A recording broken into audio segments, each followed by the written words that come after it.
Hello dears, exercise 1.1 new book math 9th class. हमारे पास पहला क्वेश्चन है, identify each of the following as are rational or irrational numbers.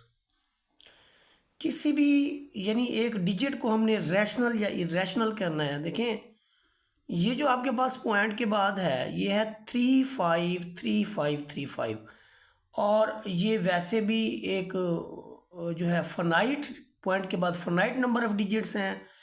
ऐसे decimal जो point के बाद आपको फनाइट नंबर ऑफ डिजिट्स देंगे वो हमारे पास होंगे रैशनल। तो रैशनल के लिए मैं आर लिखूंगा, इरेशनल के लिए मैं आई लिखूंगा। इसमें देखिए ये 0.6 के ऊपर ऐसे बार लगाया गया है। इसके मीनिंग्स ये होते हैं कि हमारे पास जो 0.6 है, 0.6 के ऊपर जब बार लगाएंगे तो इसके मीनिंग्स हैं 0.66666 अप टू सो ऑन। ऐसे नंबर जो होते हैं ये होते हैं रिक्यूरिंग डेसिमल, यानी रिपीट होने वाली। पॉइंट के बाद अगर कोई एक या एक से ज़्यादा डिजिट इन्फिनिटली अपने आप को रिपीट करते जाएं तो वो भी हमारे पास रैशनल्स होते हैं। अब यहाँ पर यानी एक तो टर्मिनेटिंग और दूसरा रिक्यूरिंग। टर्मिनेटिंग डेसिमल जो है वो रैशनल होंगे और रिक्यूरिंग डेसिमल जो होंगे वो रैशनल होंगे। यहाँ पर देखें पॉइंट के बाद जो आपके पास नंबर ऑफ डिजिट्स हैं वो इन्फिनिटली मैनी टाइम्स जो हैं ये इन्फिनिटली चल रहे हैं लेकिन रिपीट नहीं हो रहे। तो रिपीट ना होने की वजह से ये जो 3 है, part number 3, this will B irrational. और स्क्वायर रूट ऑफ 7 का जो आंसर है वो भी इसी तरह से, और ये रूट में है तो ये वैसे भी आपके पास इरेशनल नंबर बन जाएगा। दूसरा ई है, ई के बारे में हम स्टडी कर चुके हैं कि ये वो नंबर्स हैं जो पॉइंट के बाद अपने डिजिट्स को रिपीट भी नहीं करते और इन्फिनिटली मैनी टाइम्स जो हैं ये चलते रहते हैं। तो ऐसे नंबर्स को हम इरेशनल नंबर्स कहते हैं। पाई भी इसी तरह का नंबर है, इरेशनल है। ये इसके अंदर एक रैशनल नंबर है, एक इरेशनल नंबर है। तो ये भी हमने पढ़ रखा है कि अगर एक आपके पास रैशनल हो एक इरेशनल हो, दोनों को सम करेंगे तो आपके पास इरेशनल नंबर आएगा। नंबर 7 के ऊपर आपके पास दो इरेशनल नंबर का सम है और ये चीज़ भी हमने पढ़ी हुई है कि sum of two irrational number is also irrational. अब आप आ जाएं जी नंबर 9 पार्ट पे। ये 15/4 है, P/Q की फॉर्म में है। ये भी आपके पास रैशनल नंबर होगा। और दूसरे नंबर पे आपके पास है जी 2 माइनस स्क्वायर रूट ऑफ 2 और 2 प्लस स्क्वायर रूट ऑफ 2। तो देखें ये a माइनस बी और a प्लस बी वाला जो है फार्मूला है। अगर हम 2 का स्क्वायर ले लें और स्क्वायर रूट ऑफ 2 का स्क्वायर ले लें तो इसका स्क्वायर बनता है 4, इसका स्क्वायर बनता है जी 2। 4 में से 2 जाए तो 2 बचेगा और 2 आपके पास है जी रैशनल। तो इसलिए ये रैशनल के लिए मैंने आर लिखा है। इसका आर का मतलब ये नहीं है कि ये रियल, रियल तो वैसे भी ये बनता है लेकिन ये मैंने रैशनल के लिए आर लिखा है जी।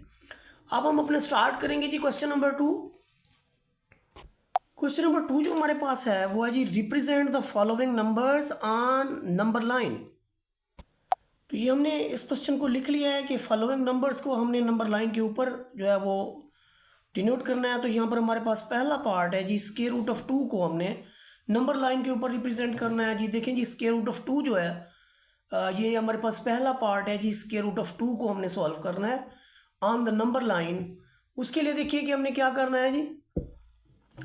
यहाँ पर देखिए हमने एक नंबर लाइन ड्रा कर ली और नंबर लाइन के ऊपर हमने स्क्वायर रूट ऑफ 2 को दिखाना है। स्क्वायर रूट ऑफ 2 के लिए देखिए कि अगर हम 0 से लेकर 1 तक जो है, असल में जो आपके पास स्क्वायर रूट ऑफ 2 है, अगर इसको देखा जाए स्क्वायर रूट ऑफ 2 शो करवाने के लिए तो उसके लिए ये है कि अगर 1 का यानी 1 का एक स्क्वायर ले लें, एक हम 1 का, दूसरी भी 1 का स्क्वायर ले लें और फिर उसके ऊपर एक रूट आ जाए तो ऐसी सूरत में जो है ये जो हमारा यानी मकसद है वो पूरा हो जाएगा। इसलिए हम ओरिजिन से इस 1 तक एक लाइन जो है वो ड्रा कर लेते हैं। ओरिजिन से 1 तक हमने एक लाइन ड्रा की, इसको हमने ओ का नाम दिया इस पॉइंट को, और इस पॉइंट को हमने ए का नाम दे दिया। तो ओ से ए तक का डिस्टेंस, इसको हमने बेस कह दिया, ये हमारे पास 1 है। सिमिलरली इसी तरह का इतनी ही मतलब स्ट्रेंथ का, इतनी ही हाइट का हमने यहाँ पर एक पॉइंट ले लिया और एक एल्टीट्यूड ड्रॉ कर लिया। याद रखें ये भी आपके पास 1 के ही इक्वल है। तो यानी यूँ समझें कि हमने पाइथागोरस थ्योरम या मसला फिसागोरस के तहत ये पढ़ा था कि जो आपके पास हाइपोटेनस का स्क्वायर होता है, this is equal to base square plus altitude का स्क्वायर। ये हमने काम किया था। इसको सामने रखते हुए सारा ये प्रोसेस जो हमने कंप्लीट करना है, और ये बड़ा ही यानी सिंपल और इजी है। हाइपोटेनस जो आपके पास है वो यहाँ से ये वाला बनेगा। इसे भी आप कोई नाम दे सकते हैं। फ़र्ज़ करें ये हमारे पास बी है, तो यहाँ पर ओ से यानी मैयर ऑफ ओ बी, इसका square, this will be equal to O A का स्क्वायर, दिस इज बेस, या मैयर ऑफ ओ ए का square plus measure of altitude आपके पास है जी A B, measure of A B इसका स्क्वायर। तो देखिए जो आपके पास है ना जी ओ से ए तक, ये आपके पास 1 है। ए से बी तक जो आपके पास है ये भी 1 है। यहाँ पर मैयर ऑफ ओ बी हमें चाहिए। ओ बी आपको मिलेगा जी स्क्वायर रूट ऑफ 2। वो कैसे मिलेगा यहाँ से देख लें। जब दोनों जानिब आप मैयर ऑफ ओ बी का स्क्वायर है,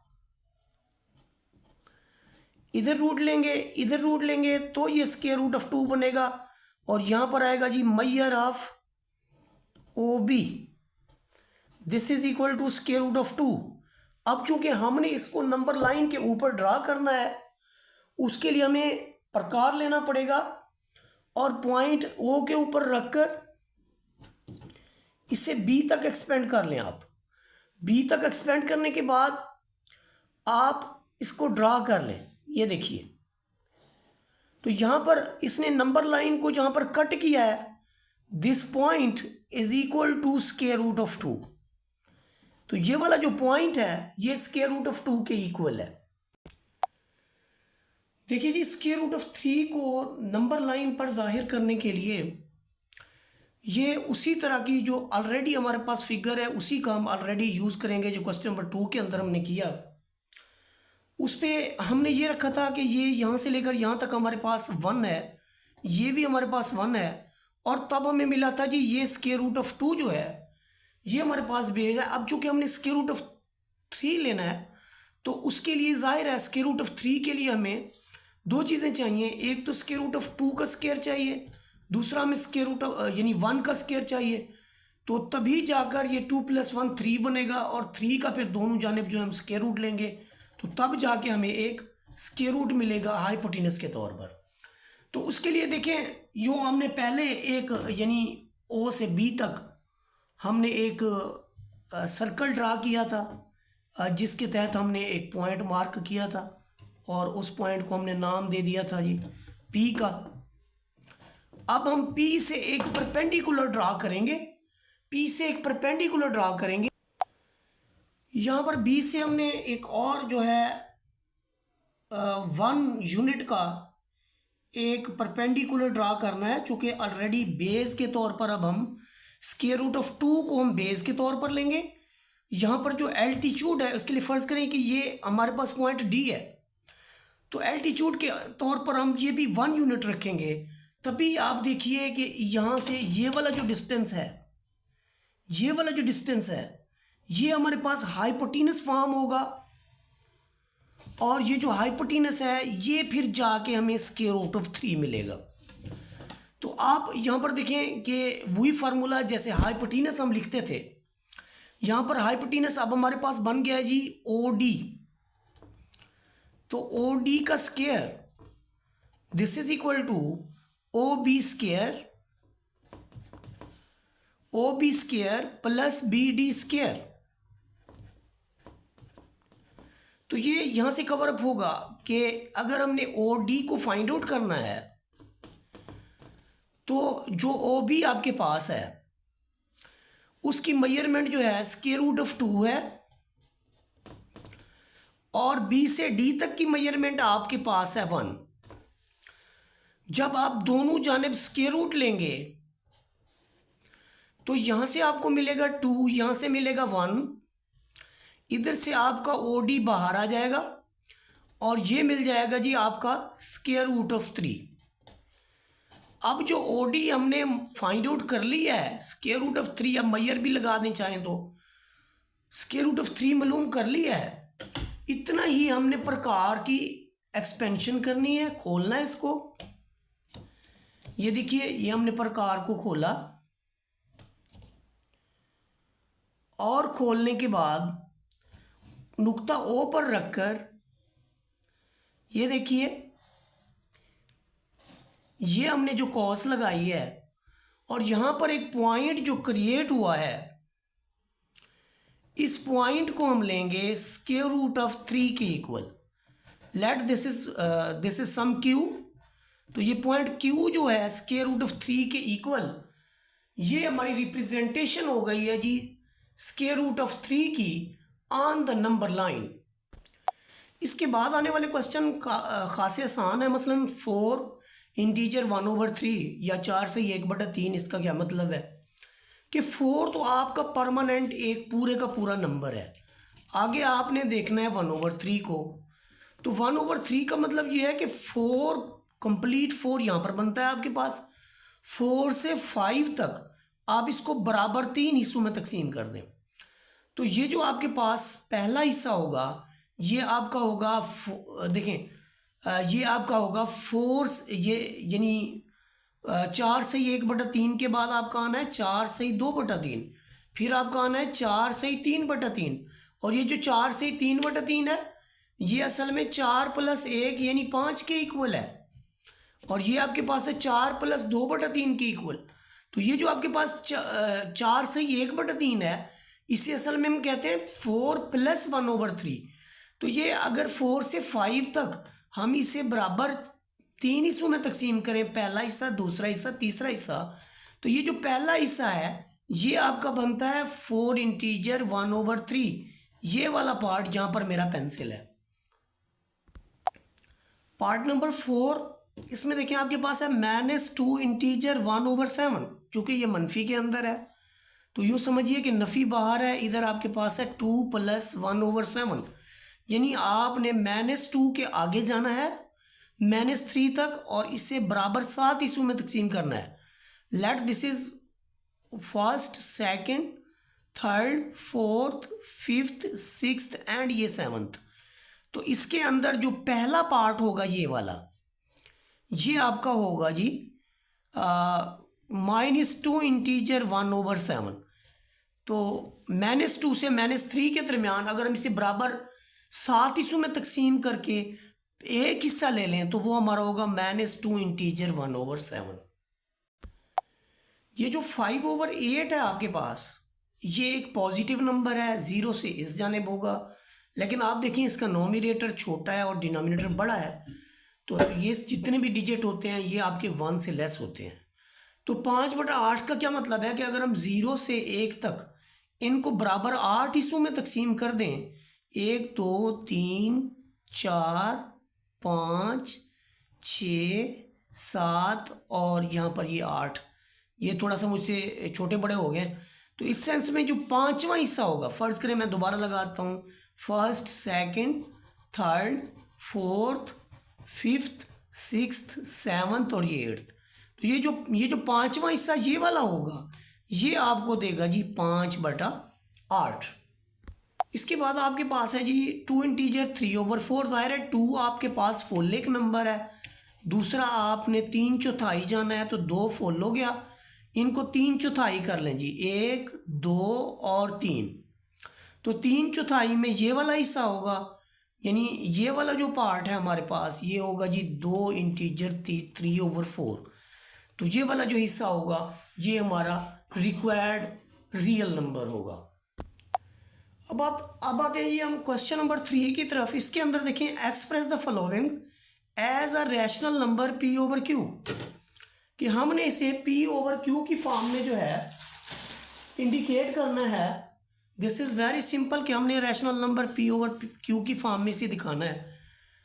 0.4 इसका मतलब जो है वो ये है कि इसके ऊपर प्राइम नंबर है, तो इसका मतलब ये है कि x this is equal to 0.444444 up to so on, यानी पॉइंट के बाद इन्फिनाइट नंबर ऑफ डिजिट्स तक ये अपने आप को रिपीट करेगा।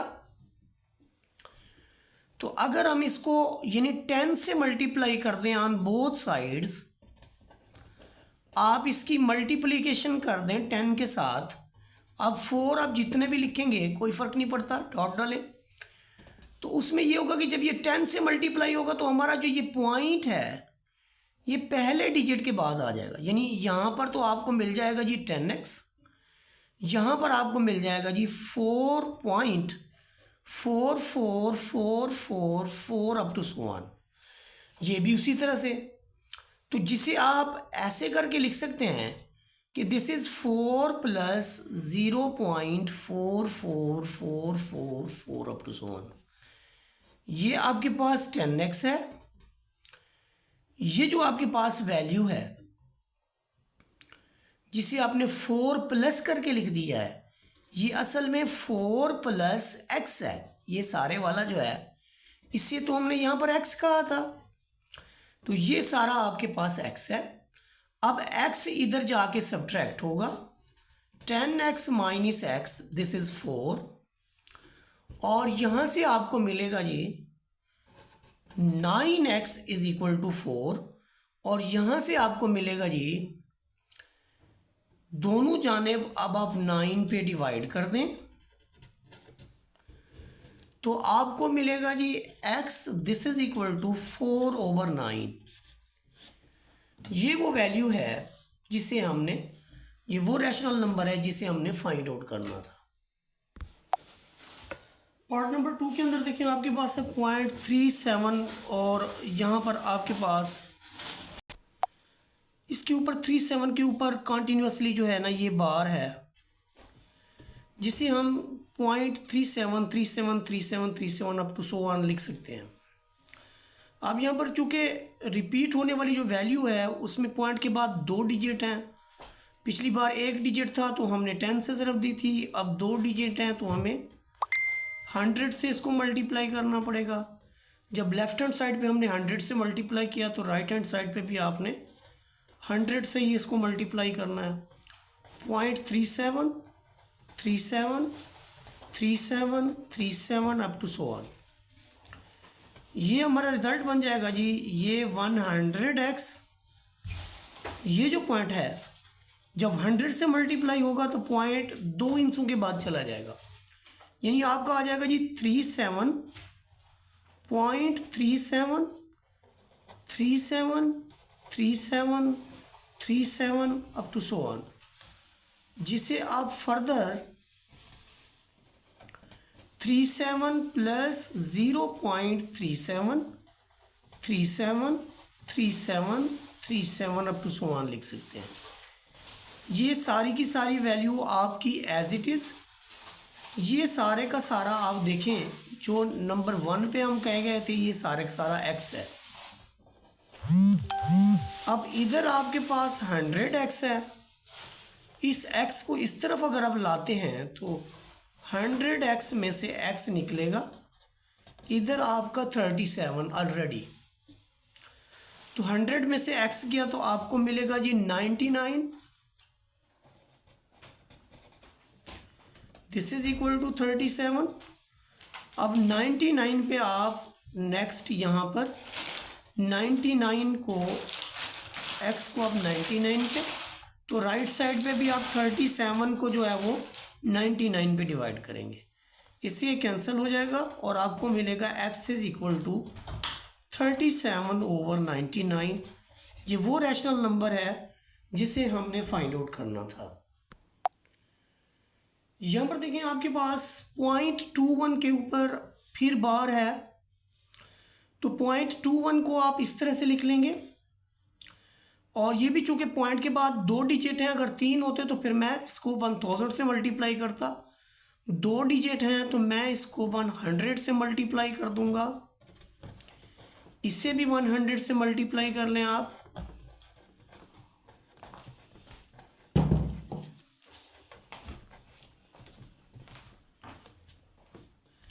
यहां आपको मिलेगा जी 100x।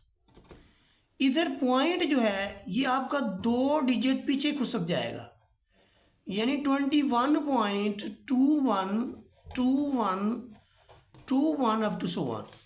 यहाँ पर ये आपके पास है जी 100x, this is equal to 21। आप इसको आप अलग कर लें, 0.212121 करके लिख लें।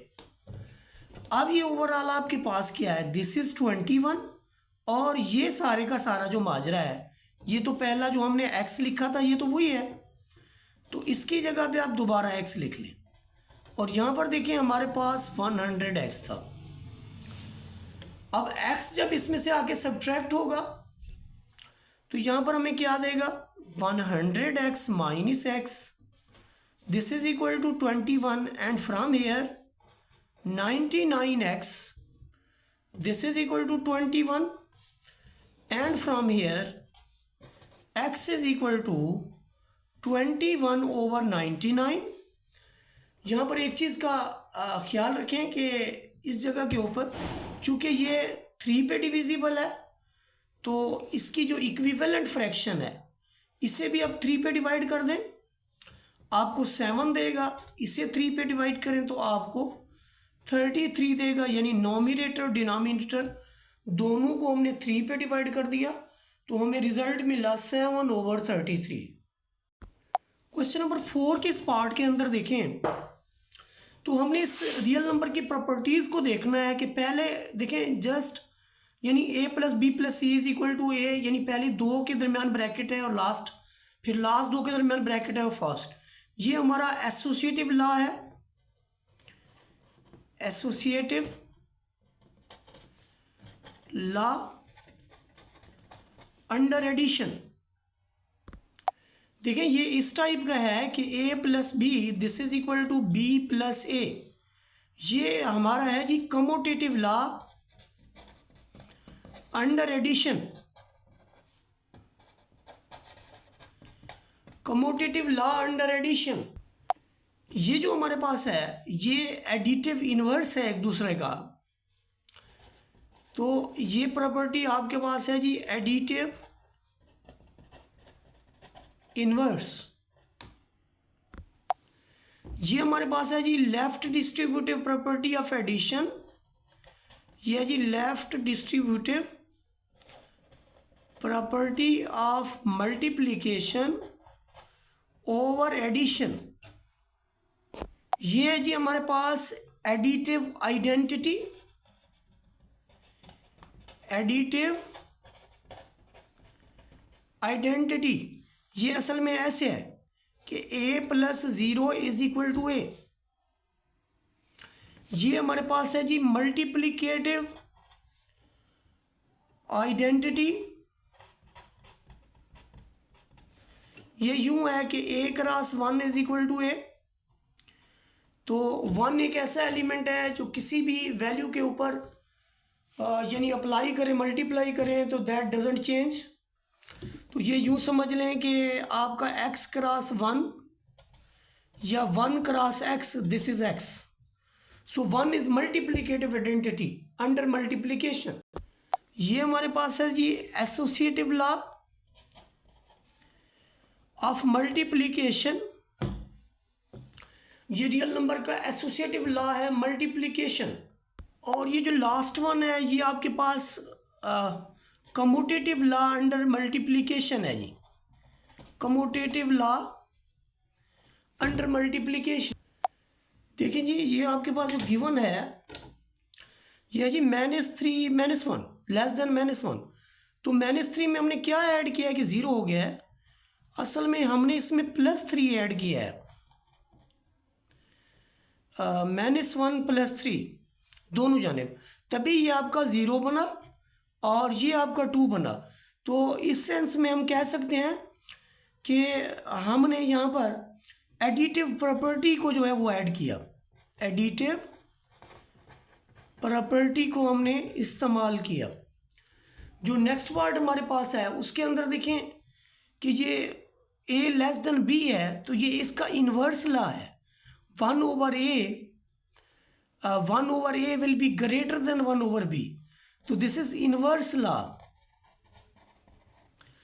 उसके बाद देखें आपके पास पार्ट नंबर 3 जो है, इसमें a is less then b, तो ये इसमें हमने क्या किया है कि c इसके अंदर ऐड इधर भी किया, लेफ्ट पे भी राइट भी, तो इसको हम यानी पार्ट नंबर 3 को हम क्या कहेंगे, दिस इज एडिटिव प्रॉपर्टी। तो हमने इसमें एडिटिव प्रॉपर्टी का इस्तेमाल किया है जी। फिर आप देखें जी, इसके बाद जो नेक्स्ट हमारे पास है पार्ट नंबर 4, पार्ट नंबर 4 के अंदर देखें A C is less than B C, C is non negative and A is greater than B.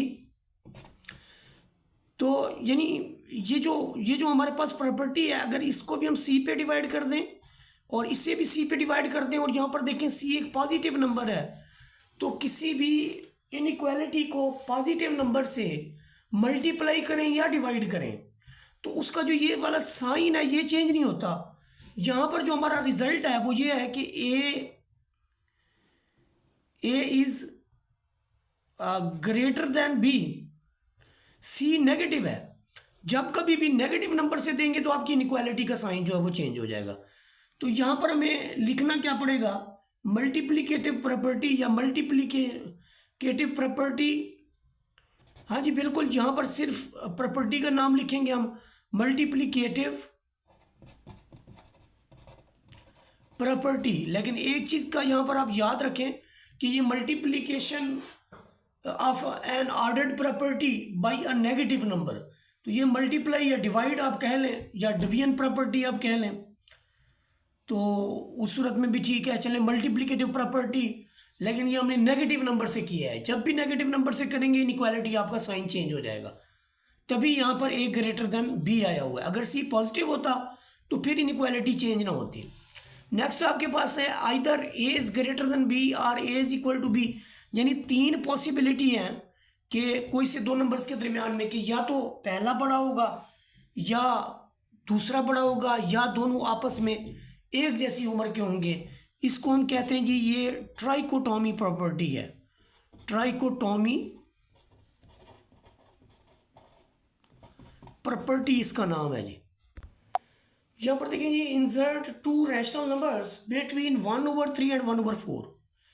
देखिए अगर आपने इनके दरम्यान में पहला रैशनल नंबर लेना है तो इन दोनों का आप एवरेज ले लें, यानी आप 1/3 प्लस कर लें जी 1/4 और इसे आप डिवाइड कर लें 2 के ऊपर। तो ये याद रखें कि ऊपर वाली दोनों वैल्यूज़ को आप ऐसे लिख लें, यहाँ पर लिख लें डिवाइडेड बाई 2, तो जिसका डिनोमिनेटर नहीं होता उसका 1 होता है।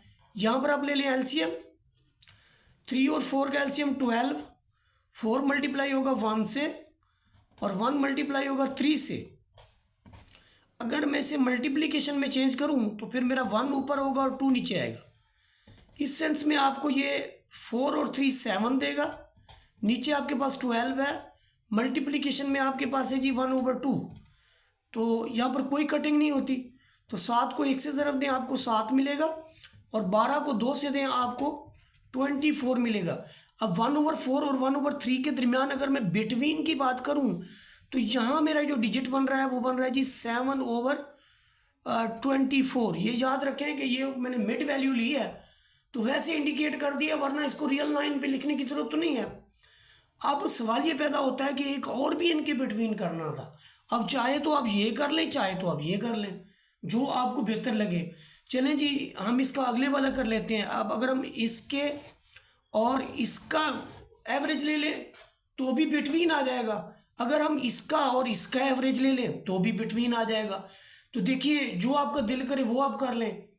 तो हम 7/24 और 1/4 का जो एवरेज नंबर है वो लेते हैं, 7/24 और 1/4 का एवरेज लेते हैं जी। दोनों को जमा करके 2 पे डिवाइड कर दें तो इनका मिड पॉइंट आ जाएगा। तो इसको लिखने का भी वही तरीका कार रखें आप, 7/24 जमा 1/4, यहाँ पर आप लिख लें डिवाइडेड बाई 2। तो बड़ा ही सिंपल है, LCM 24, यहाँ से 7 मिलेगा आपको, यहाँ से 6 आ जाएगा, और डिवीजन में आप देखें कि इसको मल्टीप्लिकेशन में बदल के 1/2 कर लें।